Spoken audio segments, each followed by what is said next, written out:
ఇప్పుడు దానికి ఉదాహరణనే బండి సంజయ్ గారు ఇప్పుడు ఆ టాపిక్ జరుగుతున్నటువంటి ఉదాహరణ. ఎందుకంటే ఎవ్వరి పిల్లలైనా అందరూ కూడా మంచి ప్రయోజకులు కావాలని పెంచుతారు. ఆడ జరిగింది ఏంది, జరగబోయేది ఏంది అనేది పక్క పెడితే జరిగింది ఏంది అనేది కూడా తెలియకుండా ఇష్టం ఉన్నట్టుగా రాజకీయ దుమారం, సోషల్ మీడియాలు ఇట్లా అన్న విచ్చలవిడిగా మాట్లాడుతున్నటువంటి క్రమంలో అక్కడ అమ్మాయి ఆ క్లోజ్నెస్ కొన్ని వీడియోస్ మనం బయట చూసినాం. అక్కడ జరిగిన సంఘటన ఆ క్లోజ్నెస్ అంత దూరం వచ్చింది with consent of the parents. అక్కడ అమ్మాయి తల్లి కూడా బగ్గి అని పిలుస్తూ ఉన్నటువంటి క్రమం. కానీ ఇవన్నీ ఉన్నా కూడా ఇవాళ ఏంటంటే ఒక సెంట్రల్ మినిస్టర్ కొడుకు కాబట్టి ఏంటంటే ఖచ్చితంగా ఒక గ్రావిటీ ఉంటుంది అనుకొని ఈ రకంగా చేయడం అనేది ఏదైతే ఉంటుందో ఎవరైనా కూడా తప్పే. తప్పును మనం ప్రోత్సహించేది లేదు. కానీ ఎంతవరకు కరెక్ట్ నువ్వు అసలు ఇన్సిడెంట్ ఎప్పుడైంది, దాని డిలే అయింది, ఎందుకు చేసిండు డిలే? మరి ఆ రోజు లేని బగ్గి మరి ఈ రోజు ఎందుకు బొగ్గైండు? అవునా కాదా? ఆ బగ్గి బొగ్గే అయిపోయింది కదా ఇప్పుడు.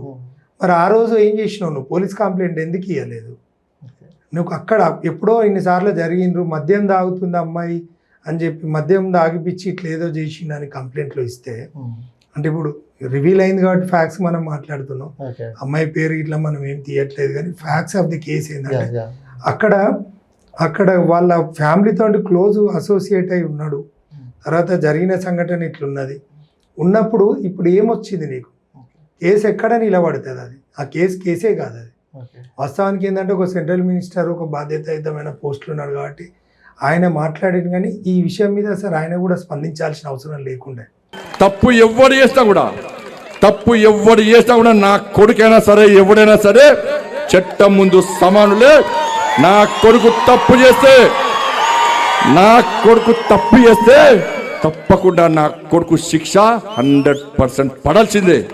అంటే అసలు స్పందించే కేసు కాదు ఇది. ఎందుకంటే అది జరిగింది, చట్టం తన పని తను చేసుకుంటుంది. ఇన్వెస్టిగేషన్ కోఆపరేట్ చేసేది ఉండే తప్పేముంది? అందులో ఏమైతుంది? ఆ కేసుకి ఏమున్నది? దానికి ఉన్న పరిస్థితి ఏంది? అందులో ఏమన్నా ఇమ్మీడియట్గా పోయి ఎఫ్ఐఆర్ కాగానే తీసుకపోయి ఉరి తీయరు కదా, ఎన్కౌంటర్ చేయరు కదా. దానికి ఎంత హంగామా ఐరానా చేస్తూ ఉన్నారు.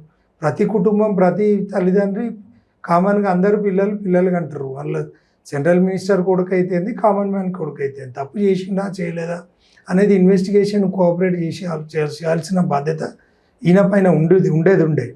అని ఇక్కడ బెయిల్ వేయడం, యాన్స్పేటర్ బెయిల్ వేయడం ఇవన్నీ కూడా వేస్ట్. అంటే ఇదంతా కూడా మనం ఎక్కడ కూడా ఇట్లాంటి పెద్ద ఇన్సిడెంట్స్ అయినప్పుడు కుటుంబ పరువు పోతుందో ఇంకేమో అనేది కాదు కదా. పరువు ఏంది? నువ్వు తప్పు ప్రూవ్ అయితే కదా నీ పరువు పోయేది. తప్పు ప్రూవ్ కాదు, నువ్వు కేవలం అలిగేషన్ కదా. ఎఫ్ఐఆర్ అంటే ఏంటంటే నేరం ఆరోపించబడ్డప్పుడు ఖచ్చితంగా పోలీసుకు ఇన్వెస్టిగేషన్ కోఆపరేట్ చేయాలి. అవసరం ఉంటే జైలుకు పోతారు. జైలుకు పోయిన పరిస్థితులలో తప్పుడు కేసు పెట్టిర్రు అన్నప్పుడు ప్రూవ్ అయితే కనుక రివర్స్ కేసు పెట్టచ్చు.